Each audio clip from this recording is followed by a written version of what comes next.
2. 新教改革的核心内核，因信称义与信仰普世化的建构。2. The core of the Protestant Reformation, justification by faith alone and the construction of faith universalization. In the Salute century, the Germanic regions on the northwestern margin of the Roman cultural circle became the cradle of Christian religious innovation that shook the whole of Europe. Starting with Martin Luther's 95 Theses nailed to the door of the castle church in Wittenberg, the Protestant Reformation swept across the European continent, quickly, echoed by reformers such as John Calvin and Huldrych Zwingli in different regions. Together, they broke the centuries-long institutional monopoly of the Roman Catholic Church and constructed a new Protestant faith system with a distinct universal core, the essence and soul of which is the doctrine of justification by faith alone. The birth of this core proposition is a direct embodiment of the bystander rationality of the Germanic regions as the civilizational margins, jumping out of rigid formal shackles of the Roman core and returning to the original spiritual core of Christian faith recorded in the Bible. Romans T states, "For in the gospel, the righteousness of God is revealed a righteousness that is by faith from first to last. Just as it is written, the righteous will live by faith." Based on this classic New Testament scripture and his profound reflection on the corruption and rigidity of the Roman Catholic Church, Luther put forward the core proposition of Priesthoodoffa LLBEL IEVERS, and clearly expounded the connotation of justification by faith alone. Faith is a direct and unmediated spiritual connection between individuals and God, without the need for priests, bishops, and other clergy as intermediaries. AND. Every individual believer can obtain God's salvation and righteousness as long as they have a sincere and pious inner faith in God. THIS proposition fundamentally dispelled the Roman Catholic Church's monopoly on the right to interpret Christian faith and broke the institutional control of the Roman core over the spiritual life of believers. As the marginal zone of Roman civilization, the Germanic peoples not only absorbed the core connotation of Roman Christianity, but also were not completely assimilated by its rigid formal religious rules and political monopoly due to their own cultural traditions. This semi-peripheral characteristic allowed Luther to examine the Church's corruption and rigidity from a rational and objective perspective, return to the original doctrines of the Bible, and put forward religious innovation propositions that met the spiritual needs of the times and social development. John Calvin's reform practice in Geneva further deepened and enriched the core connotation of justification by faith alone, and on this basis put forward the doctrine of predestination. He held that God's salvation is predestined by his will, but individual believers still need to practice their faith with a rational and disciplined life and diligent work in the secular world. THIS proposition organically integrated religious faith with secular life, injected a rational and realistic connotation into the universalization of Christian faith, and made it more adaptable to the development needs of modern society. HULDRYCHCWINGLI's reform in Switzerland emphasized the indigenization and nationalization of Christian faith, actively promoting the integration of Christian doctrines with Swiss indigenous cultural traditions and social reality, and becoming an early typical example of the combination of faith, universalization, and indigenous cultural autonomy.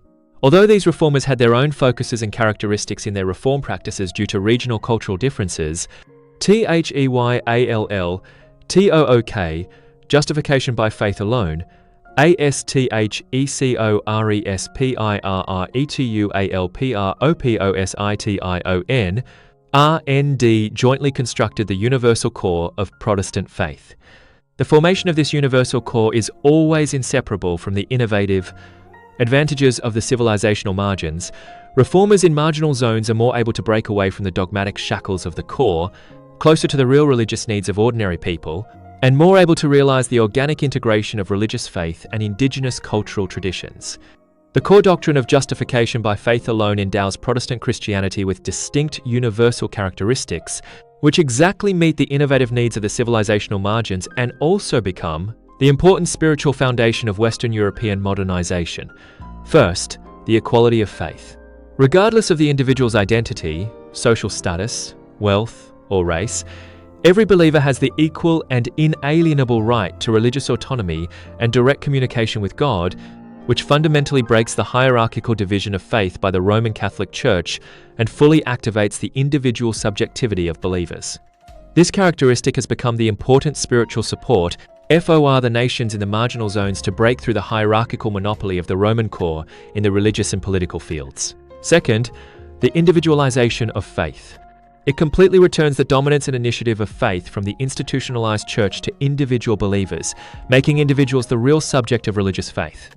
The core of faith shifts from the external rigid observance of forms and rituals to the inner sincere piety of the soul, which effectively dispels the formal exclusivism of Christian faith and allows the new Protestant faith to break through the single cultural form of Rome and integrate with the indigenous cultures of marginal zones such as the Germanic, Scottish, and French regions. 第三, the inclusiveness of faith.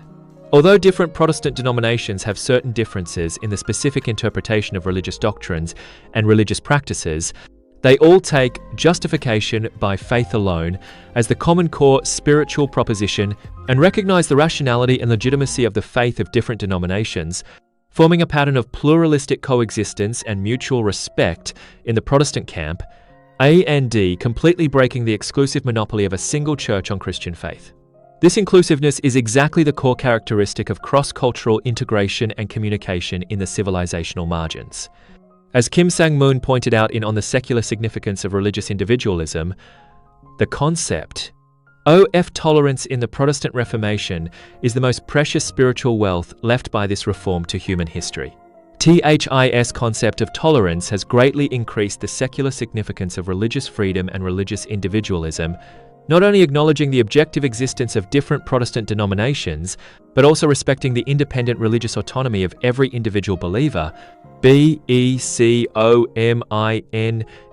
the embryonic form of modern pluralistic and inclusive ideological concepts. This universal core of faith constructed by the Protestant Reformation not only realized the self-renewal and development of Christianity itself, but also gave birth to the important ideological connotation of religious individualism. The spread and extension of this doctrine in the civilizational margins became the core spiritual driving force for the comprehensive modernization of Western European society. It is worth noting that the subsequent development and expansion of the Protestant Reformation further confirmed the important role of the civilizational marginal effect. Scotland, as the northern marginal zone of British civilization, nurtured the brilliant Scottish Enlightenment on the basis of absorbing and integrating the core propositions of the Protestant Reformation. The rationalist thoughts of academic giants such as David Hume's empiricism, Adam Smith's classical economics, and Adam Ferguson's sociology became the core source of Western European modernity and pushed the rational awakening of Western European society to a new height. Edmundburke, an Irish thinker who was regarded as a marginal figure of British civilization, put forward the conservative rationalism that emphasized gradual reform and rational tolerance, giving full play to the characteristics of gradual innovation and rational balance of the marginal zones, and becoming an important part of modern Western political thought. 3. 信仰普世化到文明现代化，边缘革新的连锁反应与西欧现代化的开启。3. From faith universalization to civilizational modernization, the chain reaction of marginal innovation and the beginning of Western European modernization. The universal core of faith constructed by the Protestant Reformation in the Germanic regions, the civilizational margins, was not a simple religious innovation limited to the religious field. Instead, it triggered an all-round and in-depth transformation of Western European society in the political, economic, cultural, and ideological fields, becoming an important spiritual driving force for the comprehensive modernization of Western European society.